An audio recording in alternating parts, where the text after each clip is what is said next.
So we're going to do some painting now. Now, one of the key things when you're doing painting is making sure that you're in a well ventilated area. So I'm not an expert in terms of giving health and safety advice, so I think you need to just take your own precautions, well ventilated, or use a spray booth, which is what I'm doing. So if we pop the spray booth on now,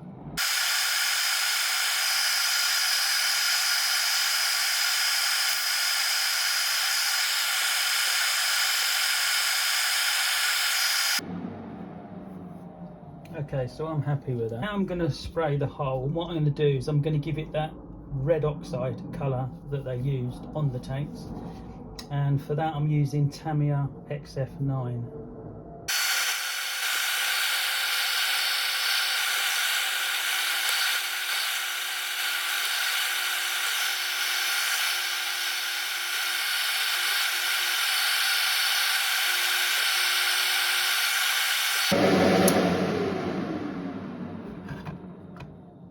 Okay, I'm going to leave that for now. So what I want to do is I don't really want to do more than this, to be honest, and the reason why is because I'm actually going to do some weathering. So there's a technique that you use with crushed rock salt. What I'm going to do now is I'm going to put a clear gloss coat onto the paint now. The reason why I'm using a clear gloss coat is because it works better with the sort of hairspray technique when we're doing any weathering and taking the paint off, and the water I think runs better when it's glossy. Obviously when you finish the model you can use a matte coat, but on this one I'm going to use clear gloss.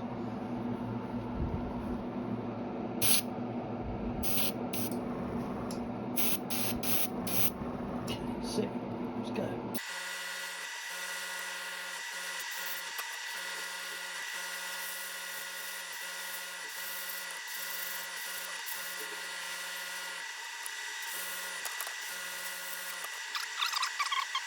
The clear coat is now dried, that's nice and hard.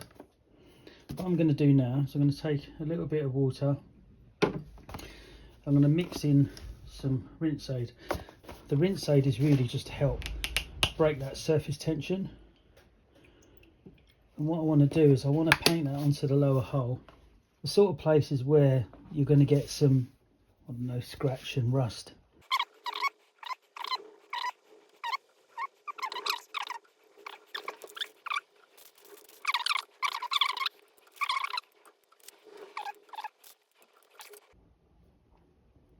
Let that dry. So while it's drying, there is something we can do to help things along, and I've got this small handheld dryer.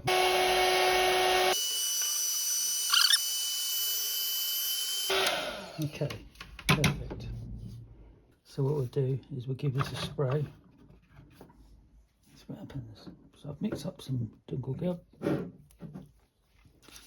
just give it a little spray on this test coat. Yeah, that looks good. Okay, let's go.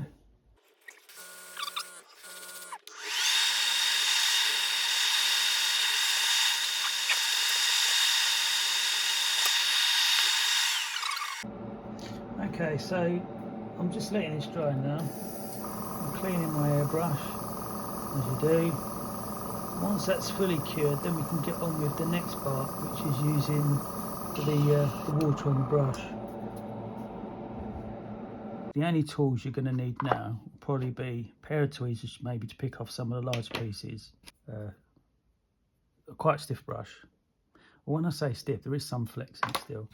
Toothbrush and just a little bit of water.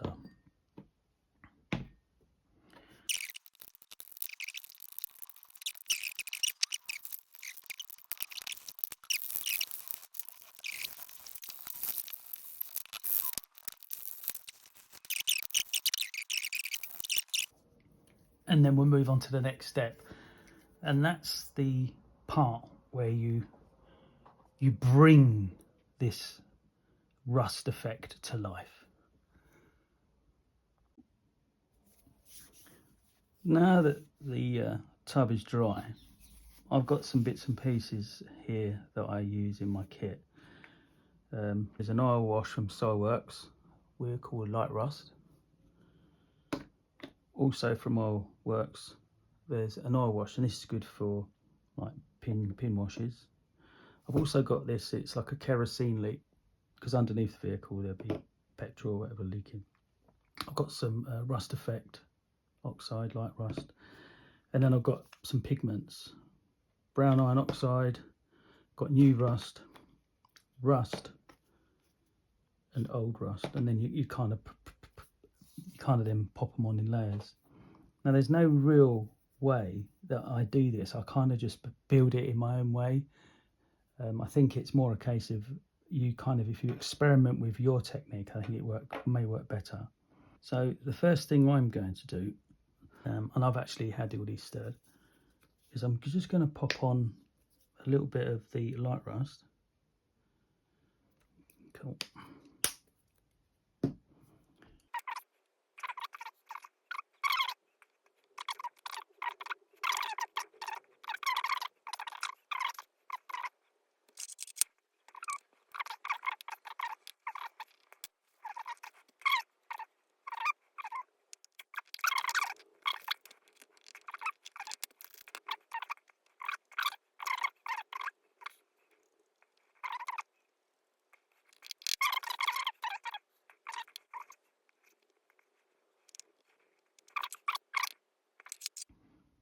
There comes a point when you have to stop,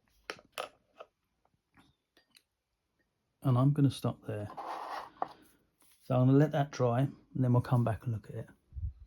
Now that's fully dry, we can actually just do the clear coat with a matte finish this time.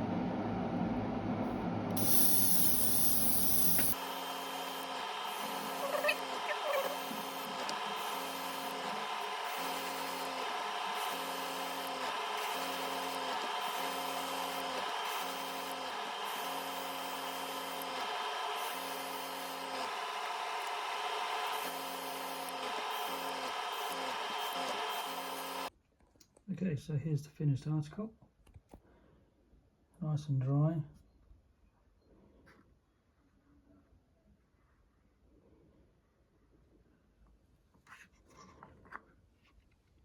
See on the edges there.